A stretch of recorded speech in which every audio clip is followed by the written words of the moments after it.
সেই আশ্বাস ওনারা দেখবেন। আমরা আমাদের বক্তব্য দিয়েছি। Thank you. যে তিনটি বিষয় নিয়ে আমরা কথা বলেছি।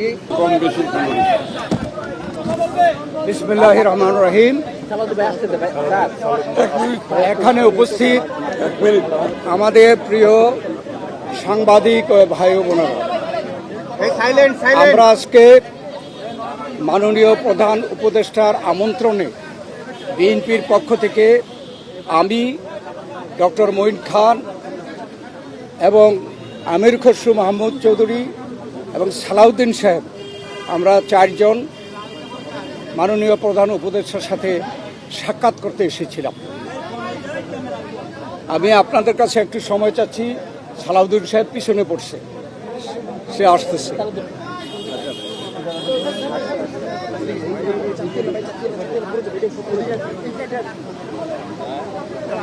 সালাউদ্দিন, আরে এটা কি বলে আসলাম তোমার। আচ্ছা, ধন্যবাদ আপনাদেরকে আমাদের জন্য অপেক্ষা করার জন্য। মাননীয় প্রধান উপদেষ্টা আমাদেরকে আমন্ত্রণ জানিয়েছিলেন তার সাথে সাক্ষাৎ করার জন্যে। আমরা ইতিমধ্যে নামগুলো ঘোষণা করেছি, আমরা চারজন এসেছিলাম।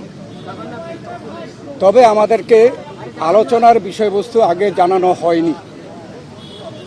বর্তমান রাজনৈতিক প্রেক্ষাপটে আমরা যা আন্দাজ করতে পেরেছিলাম তার উপরে ভিত্তি করে আমরা একটা লিখিত বক্তব্য নিয়ে এসেছি এবং সেই লিখিত বক্তব্যটি আমরা মাননীয় প্রধান উপদেষ্টার সমীপে পেশ করেছি এবং সেই ভিত্তিতে আমরা আলোচনা করেছি। তার একটি সারাংশ আমি আপনাদের সামনে তুলে ধরতে চাই। বাংলাদেশে গণতন্ত্র উত্তরণের লক্ষ্যে বিএনপি প্রথম থেকেই একটি সুস্পষ্ট জাতীয় নির্বাচনী রোডম্যাপ দাবি করে আসছে। আপনারা জানেন যে আমরা এটা প্রকাশ্যভাবে দাবি করে আসছি।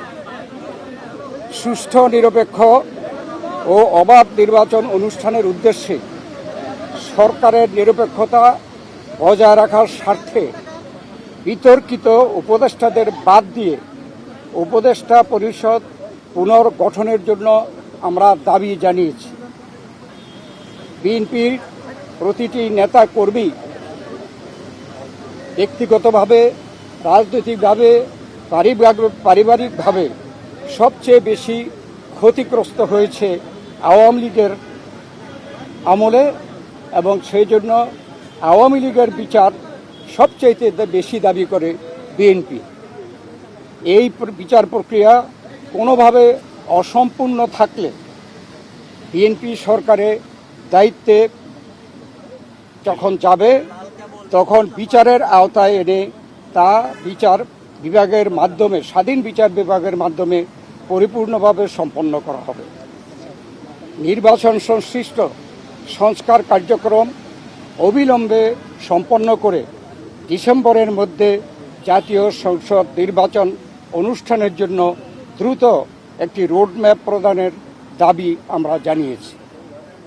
বাংলাদেশের মানুষ বিশ্বাস করে যে অন্তর্বর্তীকালীন সরকারের মূল দায়িত্ব হচ্ছে একটি সুষ্ঠু, নিরপেক্ষ নির্বাচনের মাধ্যমে বাংলাদেশকে গণতন্ত্রে উত্তরণের প্রক্রিয়া দ্রুত সম্পন্ন করা হবে।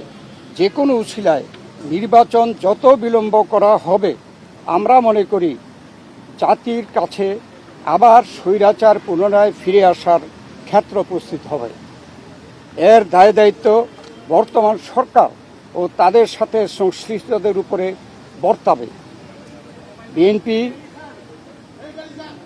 সম্প্রতি যে নানা ধরনের গুজব আছে, সেই প্রেক্ষিতে আমরা বিএনপির পক্ষ থেকে বলেছি, বিএনপি কখনই প্রধান উপদেষ্টার পদত্যাগ চায়নি, বরঞ্চ প্রথম দিন থেকেই এই সরকারকে সর্বাত্মক সহযোগিতা করে আসছে। আমাদের যে আলোচনা তার এই সারাংশ ছিল এতটুকু। আপনাদের সকলকে ধন্যবাদ। আল্লাহ হাফেজ। কোনো সুনির্দিষ্ট রোডম্যাপের আশ্বাস পেয়েছেন কিনা? আপনারা যে দাবি জানিয়েছেন, ওনারা কি বলেছেন সেটা পরে? আমাদের যে আলোচনার মধ্যে আসছে সংস্কার, বিচার এবং নির্বাচন মূল। আমরা বলেছি একটার সাথে আরেকটার কোনো সম্পর্ক নাই, কেননা সংস্কার চলমান বিষয়, এটা চলতে থাকবে। আমরা আশা করেছি এই সরকার সকলের সাথে ঐক্যমতের ভিত্তিতে একটা সংস্কার প্রস্তাব দেবে, সেটা চলমান থাকবে। এবং আমরা যদি ভবিষ্যতে জনগণ আমাদেরকে ক্ষমতায় বসায়, আমরা সেই সংস্কার চলমানভাবে আমরা সংস্কার বাস্তবায়নের আমরা প্রচেষ্টা নেব। আর মামলাগুলোর ব্যাপারে বাংলাদেশ জাতীয়তাবাদী দলের আমাদের দেশনেত্রী বেগম খালেদা জিয়া, ভারপ্রাপ্ত চেয়ারম্যান তারেক রহমান থেকে শুরু করে আমরা এবং সেই তৃণমূল পর্যন্ত আমাদের নেতা কর্মীরা সবচেয়ে বিক্ষুব্ধ। আমরা এই স্বৈরাচারী ফ্যাসিস্ট সরকারের কর্তা ব্যক্তিদের এবং যারা দায়ী তাদের বিচার চাই। অতএব আমরা তো বিচারের পক্ষে, তবে বিচার ব্যবস্থা যে স্বাধীন চাই, আমরা স্বাধীন বিচার ব্যবস্থা এই বিচার সম্পন্ন করবে। এটাও কোনো দিন তারিখ ঠিক করে দেওয়া সম্ভব না, বিচারের আওতায় আনা হবে সবাই। এবং আমরা বলেছি যে যেগুলো সম্পন্ন না হবে সেগুলো যদি বিএনপি ক্ষমতায় যায় তাহলে বিচারের আওতায় এনে স্বাধীন বিচার ব্যবস্থার মাধ্যমে এই বিচার সম্পন্ন করা হবে। তার মানে কি আপনারা আজকেও কোনো আশ্বাস পান নাই সুনির্দিষ্ট এই রোড ম্যাপে? না, এটা স্পেসিফিক কোন রকমের এরকম কথা হয় নাই, উনি স্পেসিফিক জানান নাই। আমরা আমাদের দাবিগুলো করেছি। বা ওনারা ওনার প্রেসের মাধ্যমে জানাবেন, সেই জন্য আমরা অপেক্ষা করব। সন্তুষ্ট কিনা? আমরা আমরা প্রতিক্রিয়া জানানোর দরকার নেই, ওনার প্রেস সেকশন কি বলে তারপরে আমরা প্রতিক্রিয়া দেবো। কতটুকু হয়েছে আপনারা ওনার প্রেসকে আগে কথা বলতে বলবেন, তারপরে আমি একটু বলি, এখন আমি একটু বলি মূলত সংস্কার এবং বিচার, নির্বাচন, এই তিনটার উপর আলোচনা হয়েছে এবং সংস্কারের ব্যাপারে আমরা এটা পরিষ্কার এবং ওনারা একমত হয়েছে। সংস্কার যেখানে ঐক্যমতের ভিত্তিতে হওয়ার কথা তার ভিত্তিতে সংস্কার কাজ সম্পন্ন হবে এবং সেই কাজ অতি সহসা সম্পন্ন করা সম্ভব, এখানে কোনো দ্বিমত পোষণ করেন নাই। বিচার ব্যবস্থা বিচার বিভাগ করবে এবং বিচারের আওতায় আনার ব্যাপারে যে আলোচনা হয়েছে এখানে ওনাদের কোনো দ্বিমত নাই। সুতরাং ডিসেম্বরের আগেও নির্বাচন করা সম্ভব, এই আলোচনা হয়েছে এখানে। তিনটি বিষয় শোনেন, পদত্যাগের ব্যাপারে আমরা লিখিত বক্তব্যে জানিয়েছি, আগেও জানিয়েছি। নিরাপত্তা উপদেষ্টা এবং আর দুইজন ছাত্র উপদেষ্টা যাদের কারণে এই সরকারের নিরপেক্ষতা ক্ষুণ্ণ হচ্ছে তাদেরকে বাদ দেওয়ার জন্য আমরা আজকেও লিখিত বক্তব্য আমরা দিয়েছি, মুখেও বলেছি। সেই আশ্বাস ওনারা দেখবেন, আমরা আমাদের বক্তব্য দিয়েছি। Thank you, thank you. যে তিনটি বিষয় নিয়ে আমরা কথা বলেছি আপনারা শুনেছেন, সংস্কার, বিচার এবং নির্বাচন। আমরা স্পষ্ট ভাষায় বলেছি যে দে আর মিউচুয়ালি এক্সক্লুসিভ, একটার সঙ্গে আরেকটার কোনো সম্পর্ক নেই।